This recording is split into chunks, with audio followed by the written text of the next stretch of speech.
Nostalgia is a crazy thing. It's different for pretty much everybody, unless you were born and living in the same place and time that I was. Ever since I made my video about the McJuggernuggets Psycho series, I've just been kind of in this loop of constantly remembering and thinking about things that I watched and played growing up. So I figured I'd make a video here kind of talking about some of the media that I consumed around this time. I'm going to go from like age 6 to about 12. I think that's the best way to go about this.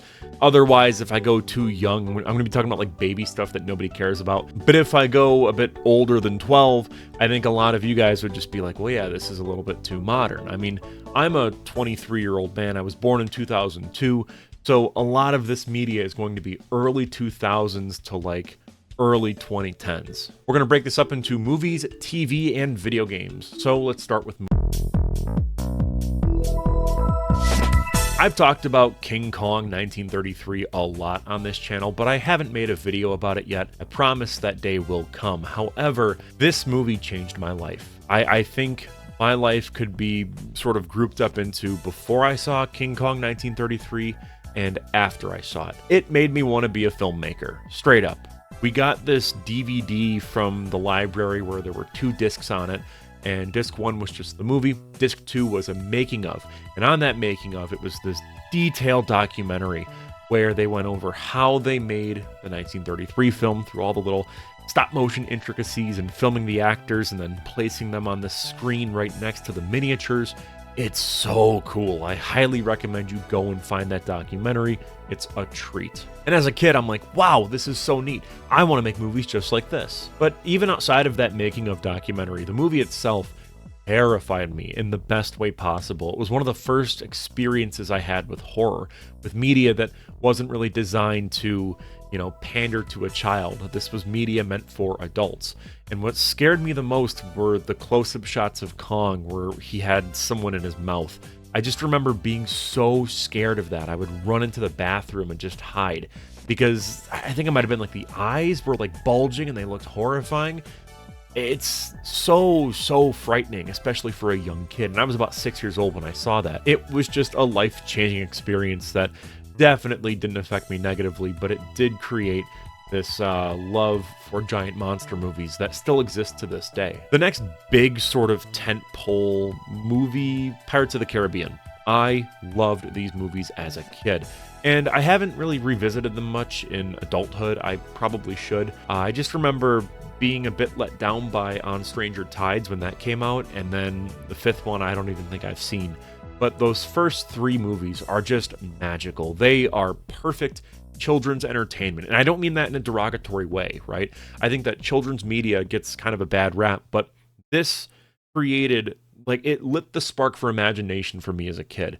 Just the set pieces felt like action figures, being played with by a kid. 2 examples I can think of just right off the bat is where they're sword fighting on that wheel as it's spinning, and they're trying to crawl up on top of it and not get squished. And that's awesome for a little kid. To me, that just captured my imagination. The same goes for the 3rd movie at World's End, which a lot of people don't like that one. I love it a lot. The scene with the 2 pirate ships in the whirlpool. Oh my word. That's just such a cool set piece. I remember as a kid having this toy Captain Jack Sparrow sword where there was a skull by the hilt, and you would swing it, it would make a sound. It would go like a ching, ching, ching. So, you've come back to use the Pirate Master Sword. And I remember pretending to sword fight my dog, and there would be in my brain I would just picture myself on top of the Black Pearl, fighting Davy Jones. It was just, oh man, it just captured so much for me for just that, creative play as a kid, and just running around my backyard pretending I'm on some deserted island and I'm fighting skeletons. It was just such a fun time, and those movies really did a lot for me creatively. Next, we've got Nacho Libre. I've already covered this movie in a video of its own. You can go and check it out. I am Catholic. I don't know if a lot of you guys know that or not, but this movie is one of the best Catholic movies I've ever seen. Not really a religious movie in the sense of the 10 Commandments or Prince of Egypt, but still, I think that Ignacio is a perfect example of a Catholic.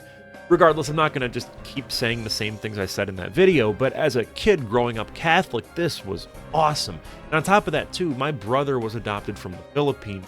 He was Catholic. He was, the people that ran the orphanage, they were all Catholic nuns. And so it was kind of like we had that connection because Nacho fights for the orphans, and it's like, so my brother and I really connected with that angle of it as well. In a similar vein, from the same director, Jared Hess, there's Napoleon Dynamite. Good Lord, this movie consumed my childhood to the point where I think I quoted it almost daily. It didn't matter what it was.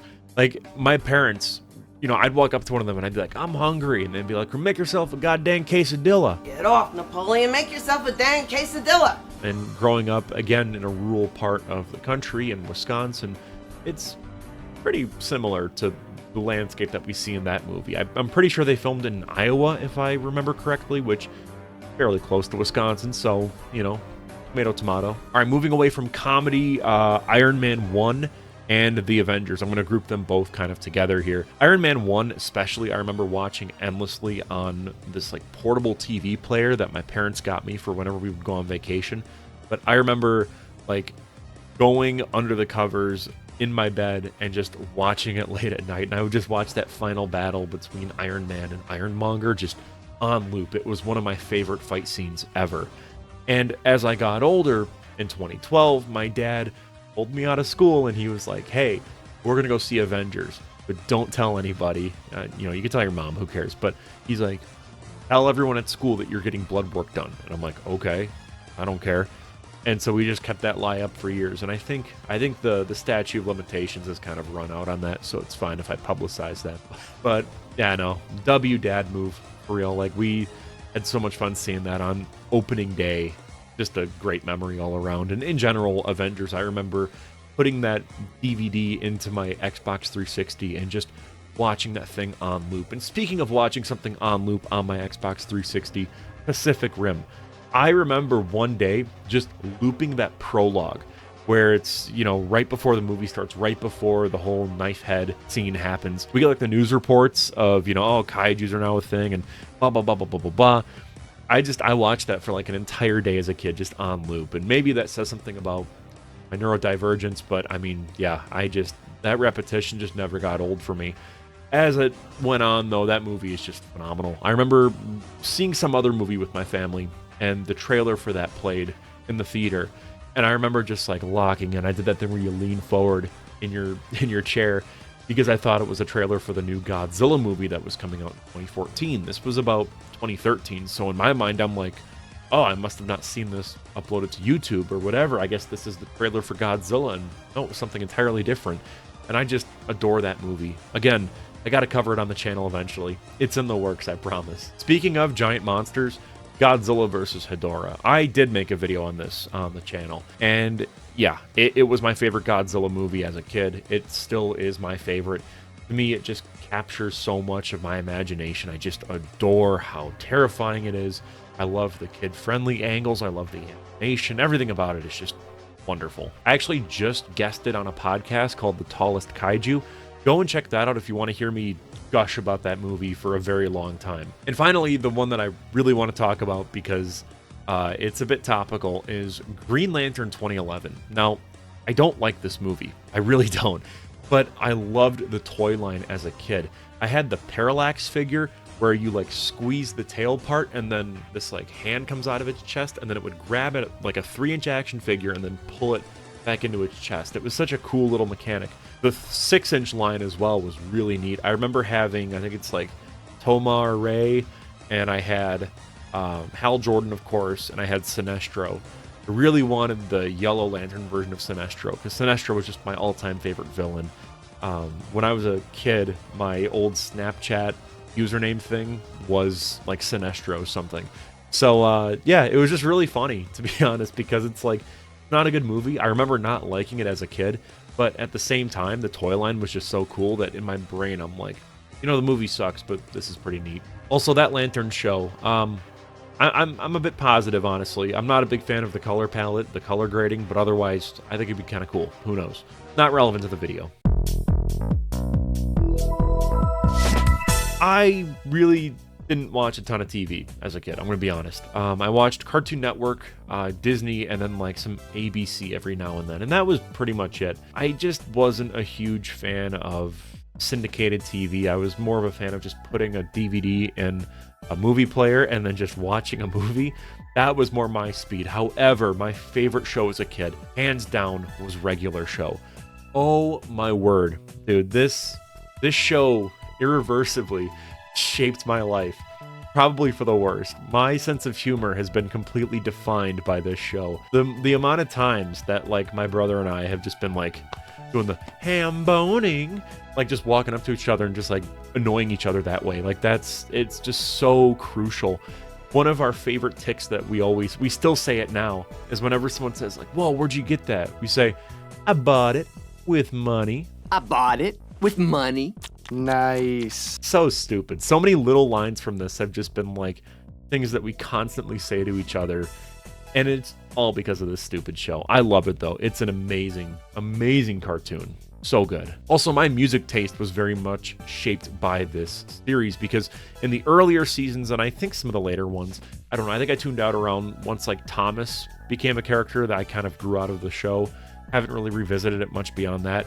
But I know that in the earlier seasons, they would play a lot of licensed music, a lot of stuff from the 70s and 80s, like Nothing But a Good Time by Poison, Mississippi Queen. I know Working for the Weekend was in one. Lies, Lies, Lies by the Thompson Twins. I mean, oh, good lord.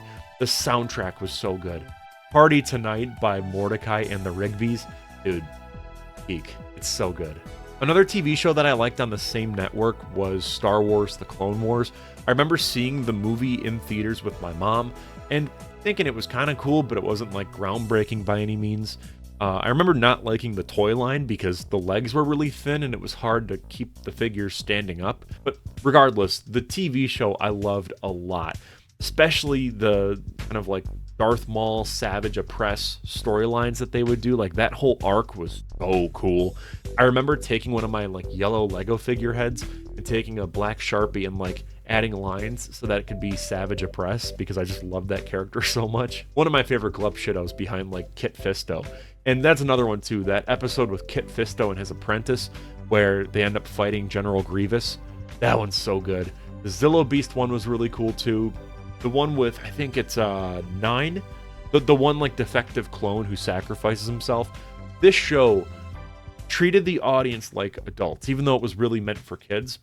And I think that's why it worked so well, why it made an impact on me. Same with Regular Show. Later in my life, I'd get really into Clarence as well. I know that's kind of a hot button issue. It's a controversial cartoon for a variety of reasons. But as a kid, I just loved Clarence because it reminded me of what I was doing at the time, and that was playing outside with my friends. It just captured that energy perfectly. Moving away from cartoons, My Babysitter's a Vampire is a Disney Channel show that no one really talks about anymore, and I think I might do a big deep dive on it because this was kind of crazy for a Disney Channel show. It wasn't the usual, multicam setup kind of thing. They actually filmed it like a real TV show that wasn't exactly like a sitcom. It also ended on a cliffhanger, which really annoyed me, but that opening theme song is so good. Oh my god. ABC, I remember watching a bit of that network as a kid, because it kind of felt like Disney Channel, but for adults. I mean, it was Modern Family, which was huge at the time. I mean, that was a massive TV show. But the two shows that I watched the most of were Agents of S.H.I.E.L.D. and Resurrection. I feel like a decent bit of people know about Agents of S.H.I.E.L.D. It came out right after the Avengers, so it was almost like an event when that first episode came out because, oh my god, Coulson's back. And that was kind of all it had going for it. The characters were just not that interesting. Later on, they introduced Ghost Rider, but I just remember liking that first season because of that hype that Avengers kind of instilled in me, and it was like, oh, I want more Avengers stuff. And it's fine as a TV show, I don't know. But the more interesting one is Resurrection. The marketing for this was so impactful. I remember vividly watching TV with my mom. We saw a commercial where it was like, I think his name was Jacob. It was like, this is Jacob. In 1989, he was, born, and then they showed like a baby picture, and then it's like 10 years later, he died. And it's like, oh man, like there's like sad music. You think it's like a PSA, and then it says 30 years later, he came back. Resurrection on ABC, and you're just like, what is this? We tuned in, and it was one of the craziest shows I'd ever seen at that point, because the premise was quite literally dead people in this town are coming back to life, and no one knows why. It's such a genius setup. It's one of those like J.J. Abrams mystery box type things, and much like a J.J. Abrams mystery box, I don't remember the payoff, and I think it kind of sucked. I think I stopped watching after season 1, because it just got really stupid after that. I think it only lasted one more season, if I remember correctly. I want to do a video on that show as well, just because I remember so vividly being so into it, and then falling off the wagon so fast. And finally, if you've seen my channel, you know this one is coming. Family Guy. But specifically, my introduction to this show was on this UMD PSP disc. I don't know if anyone remembers this medium. It was a PSP disc, basically, that you would put into your handheld system, and you could watch movies or TV shows.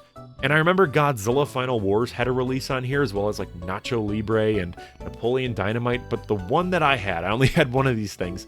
It was Family Guy The Friggin' Sweet Collection, and it was like 6 episodes that Seth MacFarlane picked out. And to be honest with you, it's kind of nuts thinking about this, because it's like, man, you could just watch Family Guy on the go. I was in kindergarten and probably should not have been watching some of these episodes. These were a bit more tame, if I remember correctly. Like, I know that one of them was like, I Am Peter, Hear Me Roar, which isn't the most raunchiest one of the bunch. But regardless, it made me feel like a grown-up watching Family Guy on my PSP. Speaking of, let's go into video games now. So before we get into the PSP, which was a huge part of my childhood, we got to go back to the PlayStation 1. My dad used to have a PlayStation 1, and it was in this CRT TV, and I remember playing it all the time as a kid, until I went in the office to go and play it. We have this like separate room that we all call the office here, and I walk into the office, and it was just gone. And I asked my parents, I'm like, what happened? Where's the PS1? And they're like, oh, we donated it to the Philippines. And I'm like, oh, man, I don't have a gaming system anymore. What I used to play was Crash Bandicoot 2, Cortex Strikes Back, and then this like Rapala fishing game that never worked. There was like a hook that you would like drop it into the water, and then the fish would like swim by, and you could never like hook the fish on the mouth. I don't remember what it's called. If I can find it, I'll have it up on screen now. But yeah, I hated that Rapala fishing game. But Crash Bandicoot 2 was a lot of fun. But shortly after that, to kind of make up for it, we got a PSP. Rather, I got it. It was mine. I had the silver one at first, and then about a year in, the disc tray thing like snapped off, and so my parents got me the black one, which I think is called like the PSP 3000. I got Daxter as like the first game that came with the system. Dude, this game is so underrated. It's so fun. It's a great platformer, and for kids, like especially me trying to figure out how to play a video game at the time, it was perfect. And I also got Family Guy The Friggin' Sweet Collection, so I had Daxter and then that. And shortly after that, my birthday came around, and so I asked for Lego Star Wars 2. And I got 2 games. I got Lego Star Wars 2, which, good lord, so much fun. But I also got Hot Shots Golf 2, which is a PSP game that not a lot of people talk about. It's your standard golf game, but it kind of has this, like, anime aesthetic, if I remember correctly. And I just never really unlocked any of the skins or anything. I just sort of played with the default skin the entire time, and that was sort of it. I was garbage at it, which is why I didn't unlock anything. I remember getting a golf cart at one point, and it was really funny because you would like zoom right to where your ball was. But otherwise, yeah, I think I played that one more than Lego Star Wars 2. Marvel Ultimate Alliance 2 was a game changer on the PSP. Looking back, I don't know how they managed to port this over and make it as good as they did. This game adapted the Civil War comic storyline, which as a kid was one of my favorite comic storylines besides maybe Secret Wars. And I was also playing this right when the MCU was kicking off, so it was that kind of perfect synergy where, okay, here's who Iron Man is, here's who Captain America is. Ooh, who's this guy? Who's this person? And, you know, there's some characters in there like Moon Knight who wouldn't even get their own show until recently. So as a kid, this was my introduction to a lot of Marvel characters like that. However, the console version is so much better. Oh my word. The alternate costumes, the expanded roster, it destroys the PSP version, but I still have a lot of nostalgia for that PSP version. Moving away now from the PSP, we have the Wii. And wow, this was a game changer as well for me as a kid. Wii Sports, so much fun, dude. I put hours and hours into that. Nothing beat inviting your friend over and just playing Wii Sports for hours. That or Mario Super Sluggers, that was another amazing game. Some other fun ones were Wii Play, which I remember just grinding for hours trying to get that tank game and then figuring out, oh, the tank game sucks. It's so not fun. Another one that I loved was Wii Fit. Kind of ironic now that I'm in a weight loss journey myself, but at the time it was like, oh, dude, it was so fun. The jogging one was great. The one where you are like ski jumping, that was so fun too. Real ones remember stepping on that scale and having it go womp womp.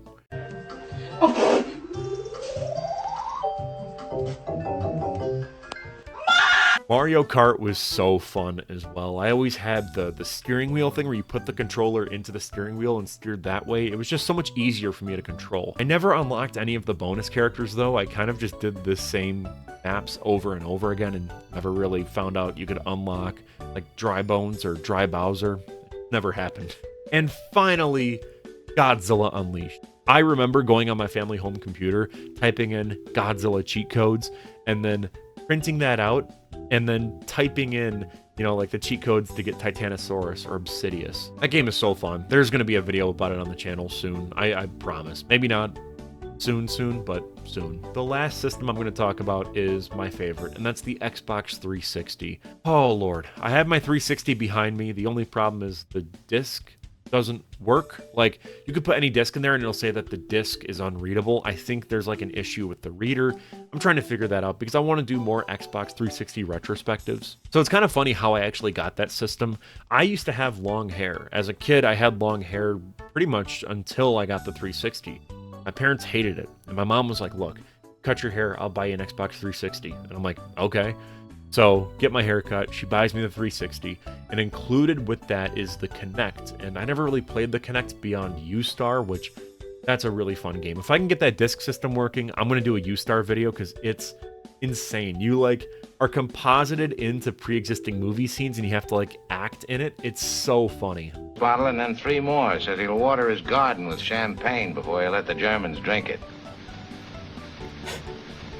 Yeah. You said it. A bit more serious, Halo Reach changed my life, man.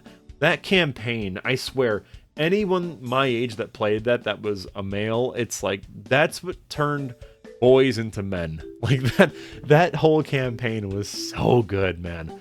Oh, I love, I think it's called like Onslaught mode, where it's endless waves of Covenant forces and you have to like fend them off until you die. I would do that for hours and hours after school. Another great one was Just Cause 2. This game blew my mind with how you were able to quite literally destroy everything in your path. Like, no holds barred.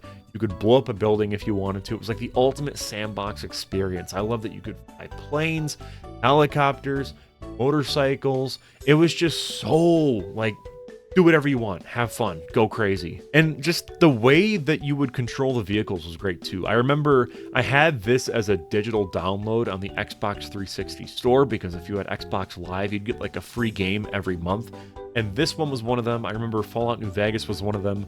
Army of Two was another one. But regardless, with Just Cause 2, because it was a digital download, I could put a CD into the Xbox 360 and listen to music while I played the game.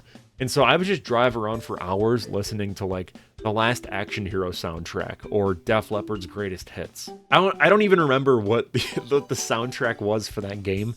I just remember in my brain it's like the Last Action Hero soundtrack. When I hear that, I think of Just Cause 2. Speaking of being creative, let's end it with Minecraft. I know everyone my age grew up with this game. I think it's kind of nuts now that I'm sort of conceptualizing this in my brain. There are probably some people watching this video that are younger than Minecraft. Like, Minecraft is older than their existence. That game came out in 2011, at least the Xbox 360 edition. And so, it's weird to think about. Yeah, my brother and I we would build all these massive forts together on the 360, and it would just be so much fun. I said to him recently, he's currently out on deployment in the Navy. I said to him, I'm like, when you get back, we're going to play Minecraft. I'm going to get that disc drive fixed and we're going to play in our old worlds. And he's just like, dude, if I ever play in one of our old worlds, he's like, I think I'd cry. That's how much that game means to us. We would do super flat mode and we would just build out this entire world of just all these endless skyscrapers and buildings. And oh man, it was so fun. So yeah, that was kind of just a impromptu video talking about my childhood nostalgia. So I would like to know, what are some things that you grew up with as a kid that you are so endlessly nostalgic for? I kind of want to do a part 2 to this where I talk maybe about comic books and action figures and something along those lines. So if you'd like to see that, let me know down below in the comments. Otherwise, I'm Cole McCormick, you're watching Firewood Media. Big thank you to channel members for supporting the channel. Thank you so much for watching, and I will see you in the next one. Peace out.